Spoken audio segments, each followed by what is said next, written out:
Por trás de tudo que a gente usa hoje, do nosso smartphone até as cidades inteligentes que estão vindo por aí, existe uma linguagem secreta. Ela é invisível, mas ao mesmo tempo está em todo lugar. Hoje, a gente vai decifrar essa linguagem, o sistema binário, que é literalmente o alicerce do nosso mundo digital. Olha, essa citação aqui diz tudo, né? Não é só teoria, não. A engenharia de software de verdade usa esses estados, esses zeros e uns, para construir o mundo digital ao nosso redor. Entender isso é o ponto de partida para tudo. E aí fica a grande pergunta, né? Como é que uma coisa tão simples, tão básica, consegue construir algo tão complexo como uma cidade inteligente? A ponte entre uma coisa e outra são os chamados sistemas ciberfísicos. É onde o digital dá ordens para o mundo físico. Para construir qualquer coisa grandiosa, primeiro a gente precisa entender a linguagem por trás dela. E a linguagem das cidades do futuro é essa que consegue transformar código em uma ação de verdade, no mundo real. Vamos decifrar isso juntos. Os sistemas ciberfísicos, ou CPS, são exatamente essa ponte. Pensa numa rede elétrica inteligente, num carro autônomo ou até num sistema que monitora uma barragem. São sistemas onde um simples cálculo no computador, uma operação com os zeros e uns, resulta numa ação física e imediata. É a computação funcionando em total sintonia com o mundo material. Certo. Agora que a gente já entendeu o conceito geral do edifício, vamos dar uma olhada nos seus componentes mais básicos. A gente precisa conhecer os tijolos, a matéria-prima que forma tudo isso. E no fim das contas, tudo começa aqui, no bit. Dá para pensar nele como se fosse o átomo do universo digital. É basicamente o interruptor. Ou ele está ligado ou está desligado. 1 ou 0. Toda e qualquer informação digital, por mais complexa que seja, é construída a partir dessa unidade super simples.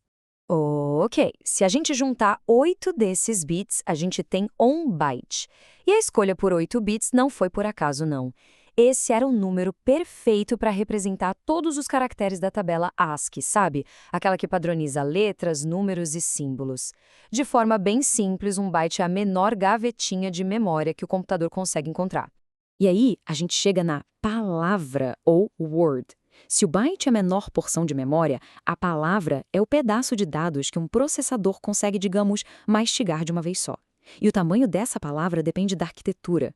Um processador de 64 bits, por exemplo, trabalha com blocos de 64 bits, o que o torna muito, mas muito mais rápido e poderoso que os mais antigos. Essa tabela aqui mostra essa hierarquia de forma bem clara. A gente começa com um bit, junta 8 e forma um byte. Daí pulamos para word com 16 bits, a dword ou double word com 32 e a keyword ou quad word com impressionantes 64 bits.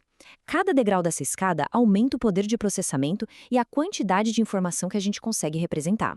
Mas, né, não adianta só ter os tijolos na mão. A gente precisa entender as regras, a gramática que diz como eles podem ser combinados para criar coisas mais complexas e realizar operações. Olha só que solução genial para representar números negativos. O complemento de 2. Com essa técnica, o primeiro bit, o mais à esquerda, passa a indicar o sinal. Mas a grande mágica aqui é que a operação de subtrair um número vira, na verdade, somar o seu negativo. Isso simplifica demais o hardware dos processadores, porque eles só precisam saber somar. Agora, com números decimais, a coisa fica interessante. O padrão IEE 754 permite que a gente represente eles, mas tem um porém. A precisão tem um limite. Um número super simples para a gente, como 0,1, em binário vira uma dízima periódica, um número infinito.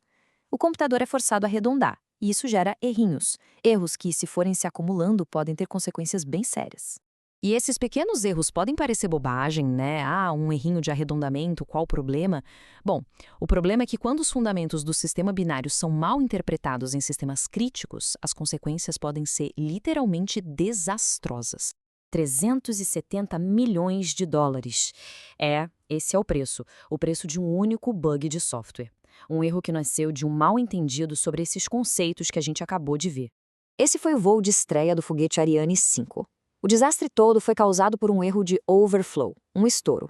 O sistema tentou pegar um número gigante de 64 bits, que representava a velocidade do foguete, e espremer ele dentro de um espaço minúsculo de 16 bits. O número simplesmente não cabia.